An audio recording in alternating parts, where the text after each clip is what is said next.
अपना personal loan statement देखने के बाद संगीता दंग रह गई। वे पिछले 2.5 साल से जो कर्ज चुका रही हैं, उस पर रिड्यूसिंग की जगह फ्लैट रेट से ब्याज लग रहा है।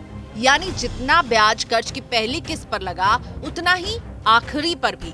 कर्ज की राशि कम रह जाने के साथ ये घटा नहीं।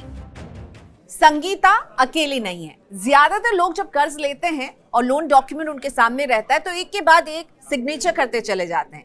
क्रॉस पर सिग्नेचर करना, इसका ख्याल रखते हैं, लेकिन ना वो खुद इस डॉक्यूमेंट को पढ़ते हैं, ना एजेंट उनकी बारीकियों को समझाता है। और उन डॉक्यूमेंट में क्या कुछ लिखा था जब ये पता चलता है, तब तक बहुत देर हो चुकी होती है, जैसा कि संगीता के साथ हुआ। तो समझिए मनी 9 के इस वीडियो में कि लोन लेते समय किन बातों का ध्यान रखना है आपको।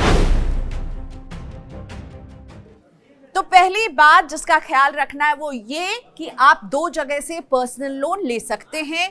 पहला NBFC, non banking financial companies, और दूसरा बैंक्स। अब आप कहेंगे कि इन दोनों में अंतर क्या होता है? तो जनाब, बहुत मोटा अंतर होता है और इसे समझना बेहद जरूरी है। अंतर यह है कि जिनको बैंक से लोन नहीं मिल पाता, वे NBFC यानी नॉन बैंकिंग फाइनेंशियल कंपनीज के पास जाते हैं। कारण सीधा सा है कि NBFC से आसानी से, कम समय में और कम योग्यता पर ही लोन मिल जाता है। NBFC लोन देने के मामले में उदार होती हैं और बैंकों की लोन अप्रूवल प्रोसेस सख्त होती हैं। यही कारण है कि NBFC की ब्याज दरें बैंकों की तुलना में काफी अधिक हो सकती है। Certified financial planner Jitendra Solanki बताते हैं, ग्राहकों को लोन के लिए सबसे पहले उस बैंक के पास जाना चाहिए जहां उनका पहले से अकाउंट है। उस बैंक के पास पहले से ही आपकी क्रेडिट हिस्ट्री मौजूद होती है, इसलिए वहां आपको कम समय में कम ब्याज दर वाला लोन मिल सकता है।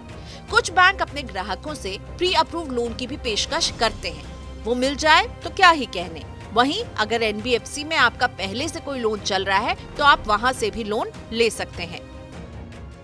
दूसरी महत्वपूर्ण बात जो आपको पर्सनल लोन लेने से पहले समझनी चाहिए वो ये कि आपके लोन पर ब्याज कैसे वसूला जा रहा है।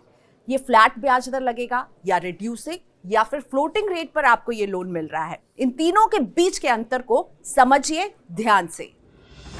फ्लैट ब्याज दर लोन की पूरी अवधि के दौरान एक समान होती है। ये लोन लेते समय मिली कुल मूल राशि पर लागू होती है। वहीं रिड्यूसिंग रेट लोन अवधि के दौरान धीरे धीरे घटती जाती है।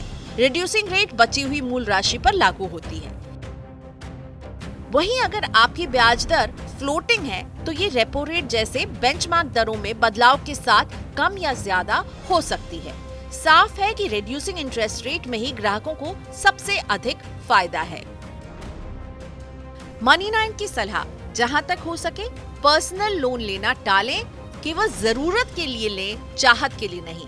लोन NBFC की जगह बैंक से लें। कर्ज पर ब्याज किस दर से लग रहा है जरूर देख लें। और चलते चलते मनी ज्ञान देखना ना भूलें, क्योंकि मनी ज्ञान के वीडियो में आपको समझ में आएगा कि पर्सनल लोन के साथ साथ कौन कौन से हिडन चार्जेस आपसे वसूले जाते हैं। तो बने रहिए मनी 9 के साथ।